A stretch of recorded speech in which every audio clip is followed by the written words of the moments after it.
Vamos lá. Talvez vocês tenham visto, gente, que em várias regiões do Brasil tá chovendo muito forte. E eu queria pegar um estudo de caso aqui para falar sobre privatizações. Vocês sabem que a gente está fazendo campanha contra as privatizações no Brasil todo, porque isso é uma agenda que está sendo tocada em diversos governos, certo? Tenho certeza que no estado de vocês deve ter alguma privatização avançando. Aqui em São Paulo, no caso, a gente estava fazendo campanha contra a privatização da Sabesp, que é a empresa de água e saneamento. Não só isso, mas a privatização dos trens e metrôs também. E pensem nos casos do estado de vocês a respeito das privatizações, porque isso é uma agenda que está sendo tocada a partir de exigências do Banco Mundial e do FMI.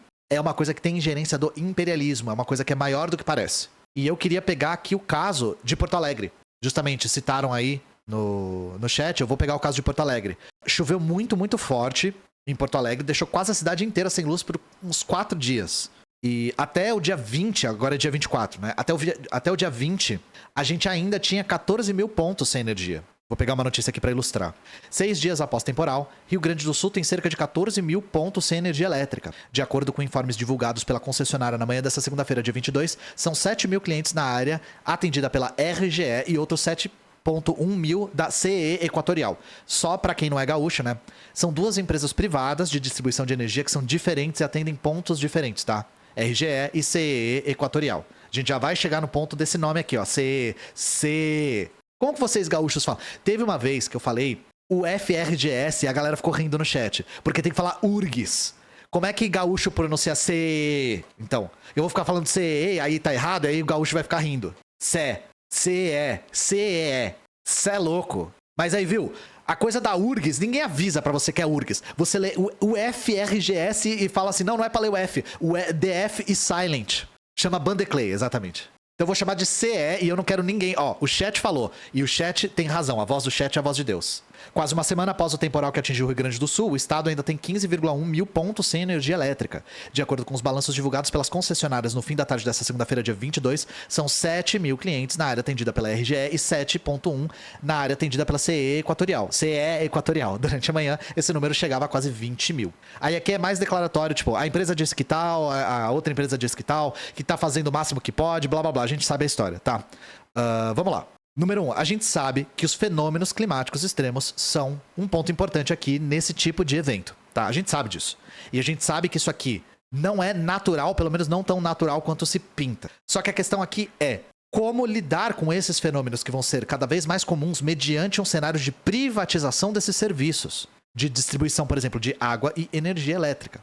Então, isso aqui, a falta de abastecimento, é consequência das privatizações. E a direita sempre vai falar, mas a chuva foi muito forte, teve árvore caída, teve rua interditada, a culpa é de São Pedro, de Yansan, do Thor, sei lá, do cacique cobra coral. Mas, gente, todo final e começo de ano, chuva forte é comum no Brasil. Vocês sabem disso.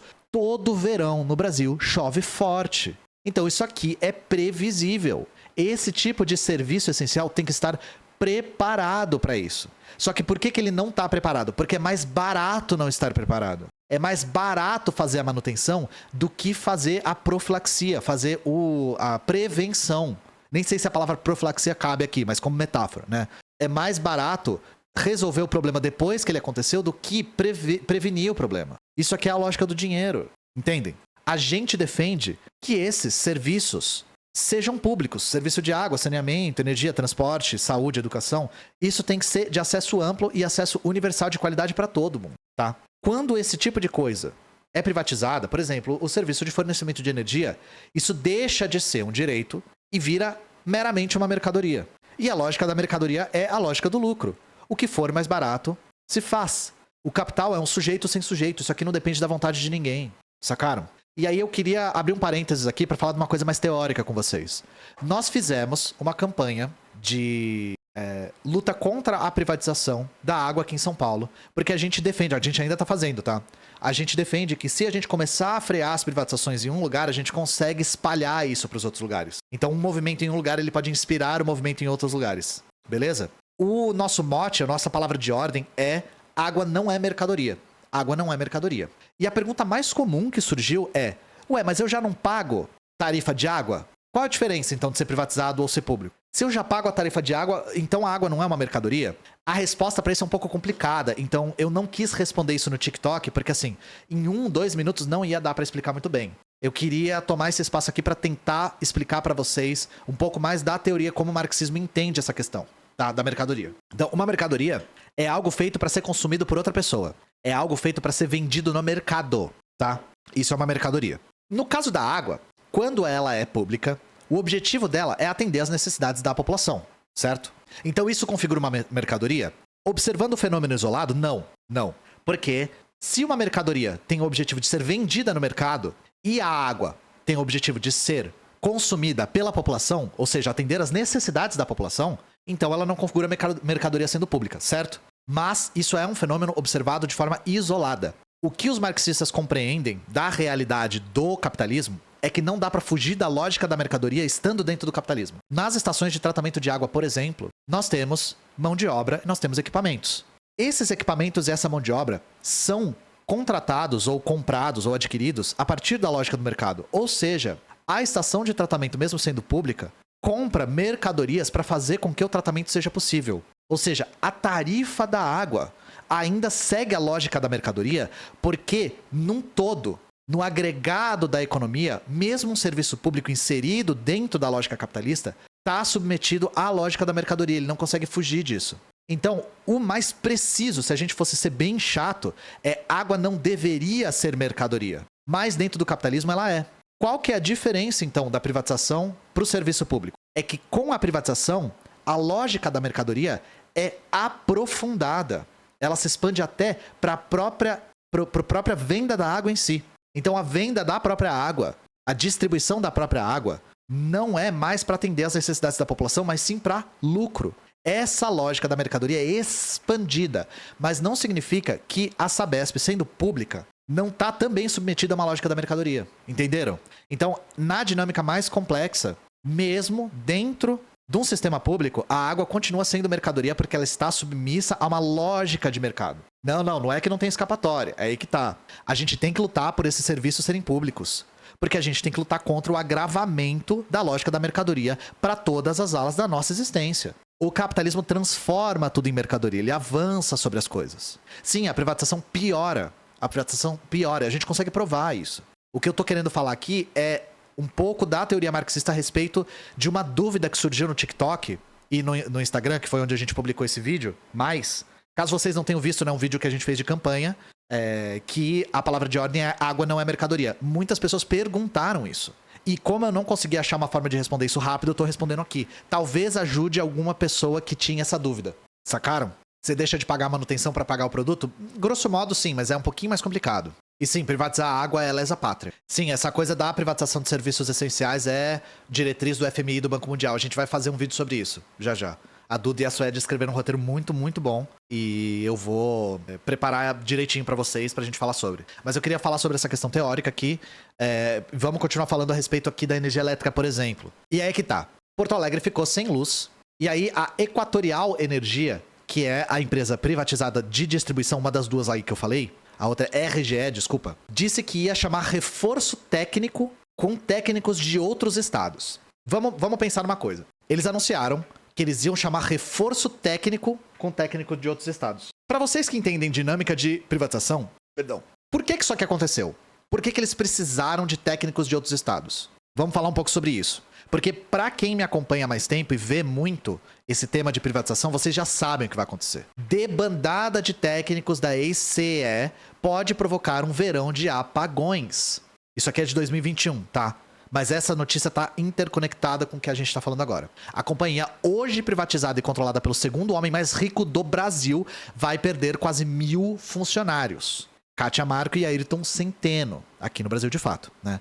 Aqui nós temos o Eduardo Leite, vulgo Margaret Thatcher do Grindr, aqui, vendendo o bagulho em lance único de R$100 mil.